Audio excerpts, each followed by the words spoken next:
itu ibadah, bagaimana ibadah capek. Jadi ibadah paling enak tuh duduk di majelis ilmu. Sampai akhirnya malaikat berhenti nyatet.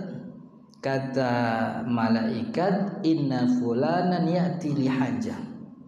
Ya Allah, ini orang datang bukan buat belajar, tapi dia punya keperluan sendiri. Emang kebetulan lagi ada majelis ilmu di situ, gitu. Kebetulan itu. Ya kan ada aja orang datang ke masjid itu ya macam-macam. Ada yang emang mau sholat, ada yang emang mau belajar. Banyak juga orang ke masjid itu nyari colokan, mau ngecas HP kan ada. Orang masjid pinggir sini mah nggak ada di sini mah, di pinggir jalan banyak gitu. Nyampe nyari colokan gitu, pas itu. Kebetulan lagi ngecas HP ada majelis taklim gitu. Sekalian dah sambil nunggu penuh sambil dengerin ceramah kan gitu. Itu niatnya dari awal bukan belajar itu. Niatnya mau nyolong. Malaikat nanya sama Allah, nih kayak gini tulis gak nih? Kan ya, kayak emak-emak ibu-ibu tuh itu lagi nyuapin anaknya. Anaknya kemana aja kan disamperin diikutin tuh. Sampai anaknya berhenti depan langgar yang dilanggarnya lagi ada pengajian di musola tuh gitu. Itu dia datang ke musola bukan buat belajar, buat nyuapin anaknya. Emang bocahnya mainnya demennya depan musola, emang rada lega gitu.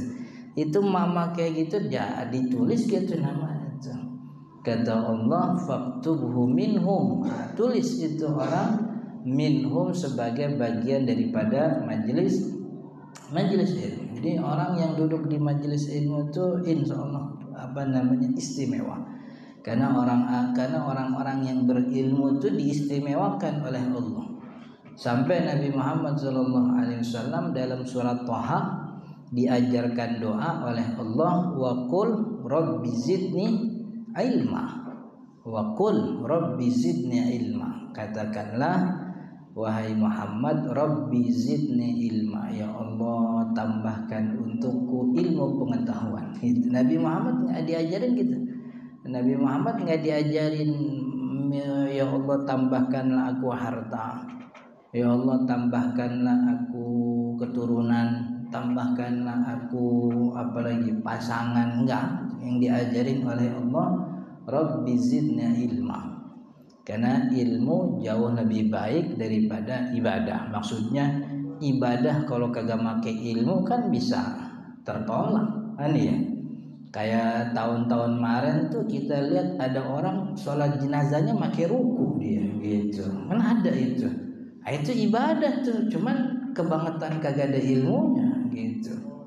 Ditanya kenapa pakai ruku, ada sujud segala itu. Orang kalau biasa mah sholat jenazah berdiri aja. Ini mah orang dosanya banyak kata dia begitu. Jadi kudu pakai ruku, bukan ngasal namanya, ngasal. Nggak punya ilmu begitu akhirnya. Jadi kalau punya ilmu itu insya Allah ibadahnya lancar kan gitu. Ibadahnya bagus, zakatnya sah, puasanya sah gitu. Jadi makanya duduk di majelis ilmu tuh pahalanya besar. Dalam hadis lain Nabi Muhammad bilang orang yang datang ke masjid atau ke masjid itu maksudnya Masjid Nabawi. Disebut hadis man raha ilal masjid, siapa orang datang ke masjid, karena di masjid itulah para sahabat banyak dapat ilmu dari Nabi. Kata Nabi Muhammad, orang yang datang ke masjid ini, Masjid Nabawi, dan dalam perjalanannya dia tidak berniat apapun kecuali ingin belajar kebaikan atau mengajarkan kebaikan gitu. Jadi niatnya begitu. Fakana lahu ajru hajjin tamin mabrurin, maka orang itu dapat pahala haji mabrur, hajinya sempurna dan mabrur. Berangkatnya dong itu belum belajar itu. Orang yang berangkat ke masjid atau ke majelis, ke tempat belajar niatnya mempelajari kebaikan atau mengajarkan kebaikan, maka pahalanya sama seperti haji dan umroh, haji sempurna, hajinya mabrur lagi begitu. Kita mau berangkat haji kan nunggunya berapa tahun itu kan ya. Yang kemarin berangkat tuh 2023 itu mayoritas nyetornya tahun 2011 2012 gitu. Jadi kalau kita sekarang baru nyetor nih 2023, itu buat anak kita itu. Buat anak kita itu, bukan buat kita gitu. Itu jauh, itu udah lama banget bakalannya. Kita bisa dapat nih haji mabrur datang ke majelis ilmu begitu. Pengajian apa kayak di musola, di masjid, di kantor, datang aja. Timbang datang aja gitu, dapat pahala haji gitu. Urusan paham kagak paham kagak ditanyain gitu. Muka nakir juga nggak ditanya ntar di kuburan gitu. Lu dulu tanggal sekian ngaji di sini paham apa kagak? Nggak bakal ditanya. Tenang aja gitu. Yang penting datang aja. Ya, datang dengerin insya Allah. Kagak dengerin juga udah dapat pahala itu. Iya. Sampai sampai ngangguk-ngangguk begitu. Gitu. Dikirain paham, rupanya tidur dia ngangguk. Gitu. Udah gitu ada yang netes lagi itu. Terharu kayaknya dia. Pas dilihat yang keluar bukan dari mata, itu dari mulut itu. Ngeces rupanya gitu. Jadi ini kemuliaan. Ini salah satu upaya optimalisasi bulan haram duduk di majelis ilmu, itu maksudnya.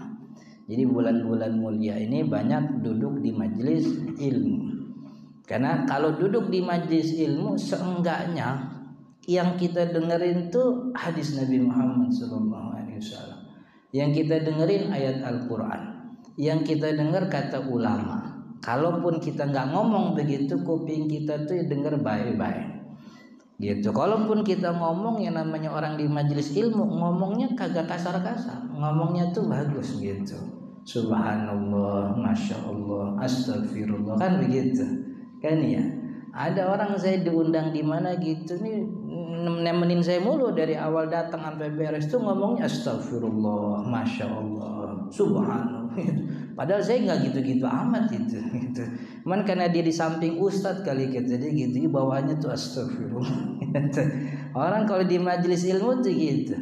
Tapi kalau nongkrong di warteg coba, nongkrong di kafe, nongkrong di kantin aja, omongannya kan udah nggak kejaga. Yang diomongin mobil orang lewat diomongin gitu. Itu gua kayaknya masih kredit tuh. Itu kan kadang kagak ada urusannya sama dia itu. Omongannya nggak terjaga, kuping juga nggak terjaga. Kan yang begitu-gitu itu yang merusak kehormatan bulan haram. Maksudnya begitu. Ini bulan haram nih, kehormatannya dijaga, minimal kita jangan bermaksiat. Biar gimana biar nggak maksiat? Duduk di majelis ilmu salah satunya, begitu. Wa qala al-musannif